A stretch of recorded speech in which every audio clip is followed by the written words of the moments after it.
Hello, everyone.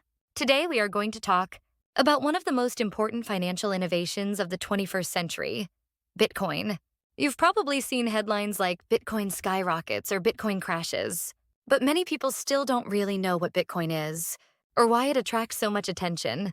In this session, I will explain it in a way that you can understand clearly its concept, how it works, its strengths and weaknesses, and what its future might look like. So, what is money? Money is a medium of exchange we use to buy and sell goods and services. In the past, people used seashells, grains, or even salt as money. Later, precious metals like gold and silver were used, and in modern times, we rely on banknotes and coins issued by central banks. Today, credit cards and mobile banking are becoming more and more common. But during the global financial crisis of 2008, trust in the financial system was badly shaken. People realize that if the money issued by banks and governments fails, individuals are left with no protection. It was at this moment in 2009 that a mysterious figure named Satoshi Nakamoto introduced Bitcoin to the world.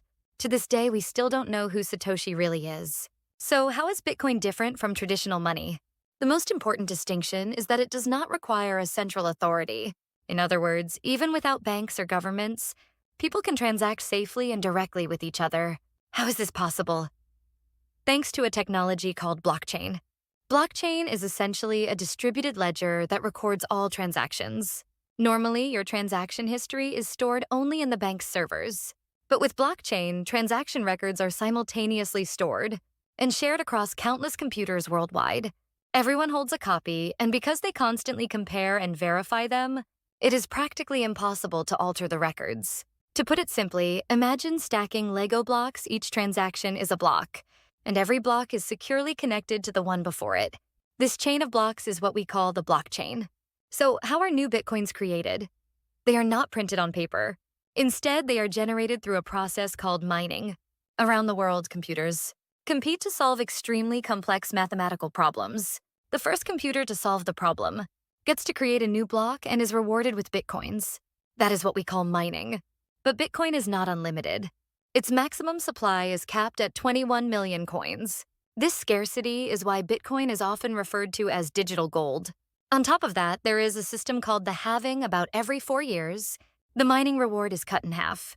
Over time, the number of new Bitcoins entering circulation decreases, making it even scarcer. Now, let's look at the economic meaning of Bitcoin. Because of its scarcity, it is often considered a store of value, much like gold. Since transactions can occur without banks, it represents the symbol of decentralized finance. It has also revolutionized international remittances. Traditional bank transfers are expensive and slow, but with Bitcoin, funds can be sent across borders in just a few minutes. Furthermore, even people without bank accounts can use Bitcoin, with only a smartphone and an internet connection, greatly improving financial accessibility. But there are problems too. First, the price volatility is enormous.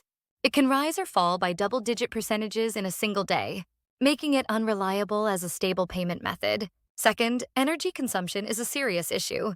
Mining uses massive amounts of electricity, leading to environmental concerns. Third, scalability is limited. Bitcoin can only handle about 7 transactions per second, while Visa processes tens of thousands. Fourth, there is the risk of illegal use. Bitcoin's pseudonymous nature has made it attractive for drug trafficking and money laundering in some cases. Finally, there is regulatory uncertainty. Some countries have adopted Bitcoin as legal tender, while others have banned it completely. So what about the present and the future? Many corporations and institutional investors now include Bitcoin in their portfolios. El Salvador has adopted it as legal currency, and some companies accept it as a payment method. But Bitcoin still functions mainly as an investment asset, with ongoing debate over whether it will become the money of the future or remain a speculative bubble. What is certain, though, is that Bitcoin introduced the world to blockchain technology. This innovation has since led to Ethereum, NFTs, and central bank digital currencies that many countries are now exploring. To sum up, Bitcoin is a digital currency that enables transactions without central authorities, secured by blockchain technology. Its supply is limited to 21 million coins, giving it scarcity. It has potential as a store of value and as a driver of financial innovation. But challenges remain price volatility, environmental concerns, and regulatory uncertainty. So, what do you think? Will Bitcoin really become the money of the future? Or will it remain just another investment asset? Perhaps the answer will emerge as time passes, and maybe your generation will be the one to decide. That concludes today's lecture. Thank you. Don't forget to subscribe, like, and hit the notification bell. Have a wonderful day.